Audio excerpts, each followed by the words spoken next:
Et là, les Sénégalais décident même de quitter le terrain, de quitter la pelouse. Là, c'est fou quand même, c'est fou, c'est jamais vu. L'instance dirigeante du foot africain justifie sa décision en s'appuyant sur ces règlements. Si une équipe refuse de jouer ou quitte le terrain avant la fin du match, elle est considérée perdante. Effectivement, les Sénégalais ont commis une erreur. Maintenant que 2 mois après, la Confédération africaine de football prenne cette décision, c'est pour moi complètement irresponsable. Voilà, Claude Leroy qui s'exprimait au lendemain de cette décision sur les antennes de RTL. Avant de rentrer dans le cœur du dossier, déjà, on a la chance aujourd'hui autour de la table dont refait le match d'avoir des hommes d'expérience qui en ont vu d'autres. Est-ce que ça fait écho pour vous à un autre événement dans l'histoire, on va même élargir, dans l'histoire du sport, sport collectif, j'ai envie de dire, parce que sur le plan individuel, des médailles remises quelques années après parce que un dopage avéré, malheureusement c'est jamais très sympathique, mais on le vit assez régulièrement là. Une compétition continentale de cette dimension dont on décide du sort 2 mois plus tard sur tapis vert, est-ce que ça vous rappelle quelque chose, messieurs? Moi, je crois pas. Moi non plus. Personnellement, non, effectivement, vous le disiez, le scandale Lance Armstrong, destitué de ses Tours de France dans le cyclisme, mais dopage. Il n'y a pas eu d'attribution. Il n'y a pas eu de titre non attribué. Non, mais je vois pas d'équivalent. Revanche, récemment, là, il y a Fourcade qui a récupéré une médaille, comme vous le disiez, dans un sport individuel à la suite d'un cas de dopage, a posteriori, connu a posteriori. Mais moi, j'ai pas le souvenir, non, effectivement, d'une chose aussi insensée et aussi importante. Non, c'est jamais arrivé dans l'histoire des compétitions majeures, en tout cas dans le foot, clairement. Et c'est jamais arrivé parce que c'est une jurisprudence intenable, parce que d'abord parce que c'est pas souhaitable. Une finale, c'est quelque chose d'absolu, on peut pas y retoucher après. Et ensuite, du coup, ça veut dire, si ça avait été un 8e de finale, on aurait fait quoi? C'est-à-dire que si c'était un 8e de finale, on aurait donné 3 mois après une équipe finalement vainqueur, et on aurait fait quoi du reste de la compétition? Enfin voilà, c'est quelque chose. Voilà. Je vous ai bien lu, Vincent, dans les colonnes de l'équipe. Vous aviez signé un édito cette semaine, et je vais vous citer une finale, puisque c'est ce que vous étiez en train d'expliquer. Une finale, même ratée, même moche, est un repère dans le temps et dans la nuit. Il est interdit de la retoucher après. Il est impossible de la rejouer ensuite. Il se joue quelque chose d'une sacralisation autour d'un moment unique qui ne reviendra pas. C'est un peu la question que je posais dans le sommaire de l'émission. En fait, peut-être en sport plus qu'ailleurs, on ne réécrit pas l'histoire parce que c'est une aventure collective, c'est un souvenir collectif. Oui, puis c'est vraiment quelque chose.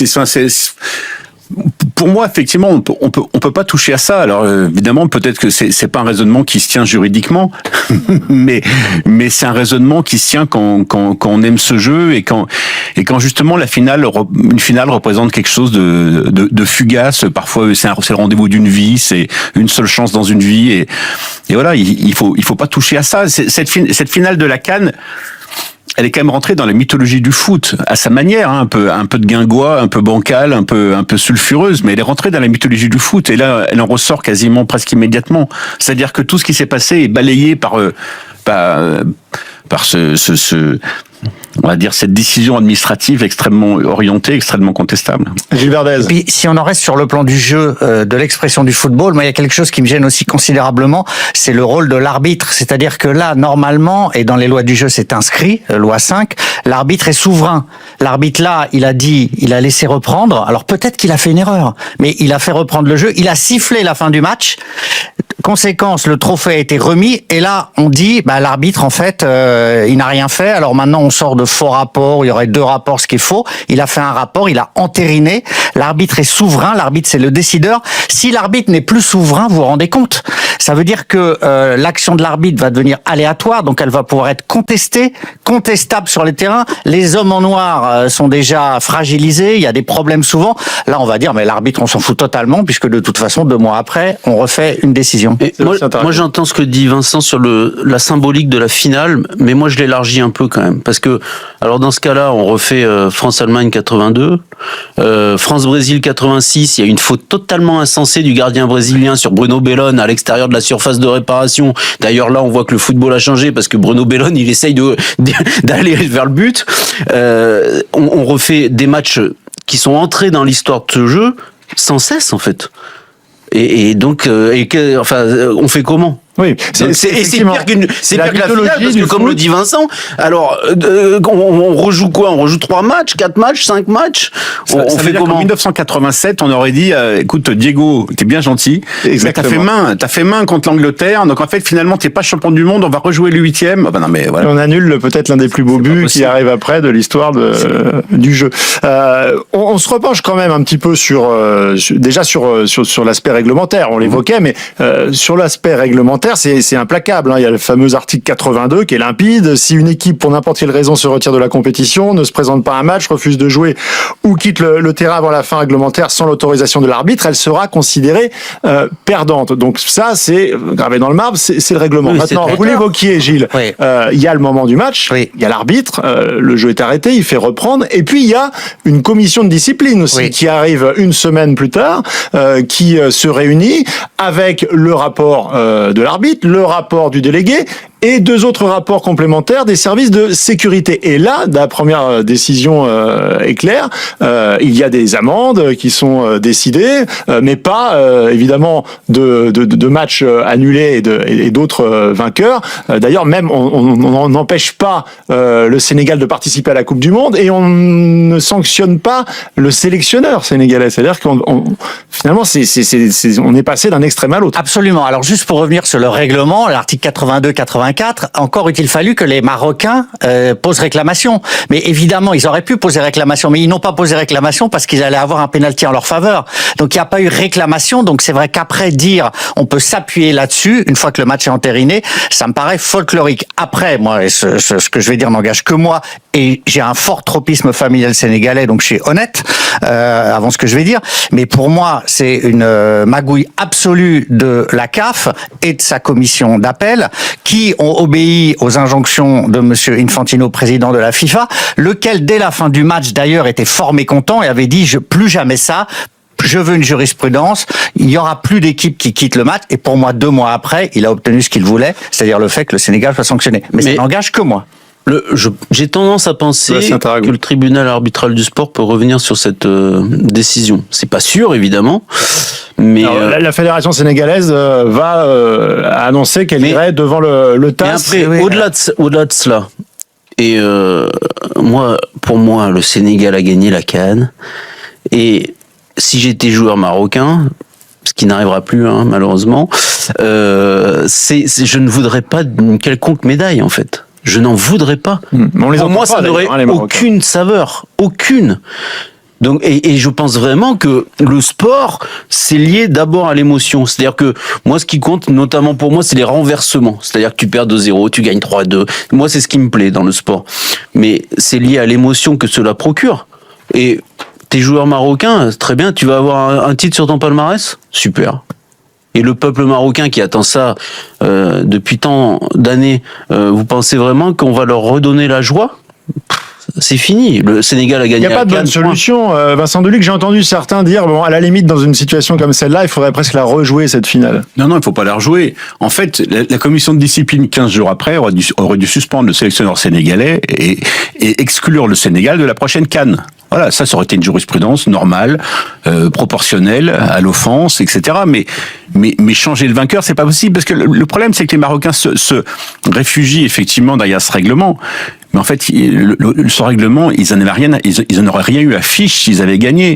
Donc en fait, c'est seulement, ça révèle juste leurs conditions de perdants et de très mauvais perdants, et ça, c'est insupportable. Et ça donne raison à ceux qui, durant toute la compétition, disaient de toute façon, il faut absolument que le Maroc la gagne, et toutes les décisions arbitrales ont été jugées à l'aune de ce mais en fait, ça constat. Ça renforce effectivement l'idée que le Maroc était prêt à la gagner par tous les moyens.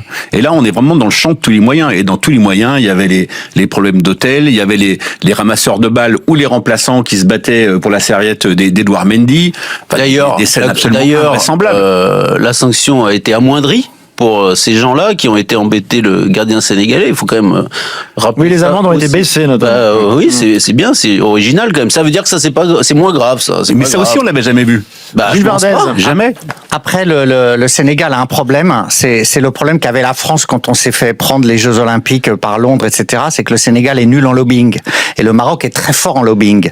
Le Maroc, à la CAF, ça pèse énormément. Ils sont forts, ils ont eu une partie de la prochaine Coupe du Monde. Ils font beaucoup d'entrisme. Et ça, c'est pas une critique de ma part. La France, depuis, s'est repris dans les instances. Ça fait gagner des choses. Alors, ça c'est un devrait point. pas, Pardon? Ça Non, mais devrait pas. il voulait dire des Jeux Olympiques. Je sais, mais ça devrait Attendez, pas. le lobbying, oui, mais pour bon. moi, c'est pas un défaut forcément. Hein. Attention, quand ça reste honnête. Alors après, juste un petit point juridique, c'est parce que j'ai commencé à consulter là le mémoire que prépare le Sénégal devant le TAS. Il y a un problème de la composition dans la commission d'appel potentielle, c'est que quand vous faites partie d'une commission d'appel, il y a 9 membres. Vous n'avez pas le droit d'être président d'une fédération. C'est un article, voilà. Et dans la commission d'appel, il y a le président de la fédération tunisienne qui, quand il a intégré cette commission, n'était pas président de fédération. Oui. Maintenant, il l'est. Donc, c'est un point sur lequel le Là, Sénégal va on est s'appuyer. vraiment dans les dossiers. Dans le juridique. Ah bah oui, mais, on est dans- oui, mais, mais- oui, mais le TAS n'est que juridique. Bien sûr, mais le TAS n'est pas Au-delà moral. de ça, la décision du TAS, enfin, s'il est bien saisie et qu'elle intervient dans les mois qui viennent, ou peut-être moins, on verra Ça bien. peut être long. Ça peut être long, mais elle est lourde de conséquences parce que soit elle entérine ce résultat et donc tout ce qu'on vient de décrire quelque part est gravé dans le marbre à jamais, soit et surtout en fait ça crée une jurisprudence. Mais le problème, c'est que il est presque trop tard maintenant. Le truc est gâché, en fait.